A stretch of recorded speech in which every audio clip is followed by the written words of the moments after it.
खबर शामिल करते हैं मंडी बहाउद्दीन से हमारे ब्यूरो चीफ नजर मोहम्मद चट्ठा की। मंडी बहाउद्दीन से 8 घंटा पैराज तक सड़क जो अरसाए दराज से टूट फूट का शिकार है और अरसाए दराज से किसी मसीहा का मुंतजिर है। जगह जगह बड़े बड़े खड्डे और गड्ढे बन चुके हैं। सड़क पर आए रोज हादसात होते हैं। कई लोग अपनी जानें भी गंवा चुके हैं और बेशतर की टांगें टूट चुकी हैं। इस सड़क पर चलने वाली गाड़ियां दिनों में खटारा बन जाती हैं। मिनटों का सफर घंटों में तय होता है। इसके अलावा ये सड़क जिला मंडी बहाउद्दीन और जिला जेहलम को मिलाती है।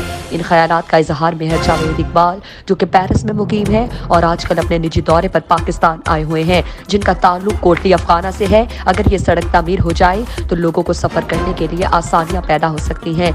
यहाँ के मकामी लोगों ने डाकटी कमिश्नर तारिक अली बसरा और हाजी इम्तियाज अहमद चौधरी, MNA मोहतरमा हमीदा वहीदुद्दीन साहिबा और मौजूदा हुकूमत से अपील है कि इस सड़क को जल्द अज जल्द तामीर किया जाए ताकि मजीद परेशानी से बचा जा सके।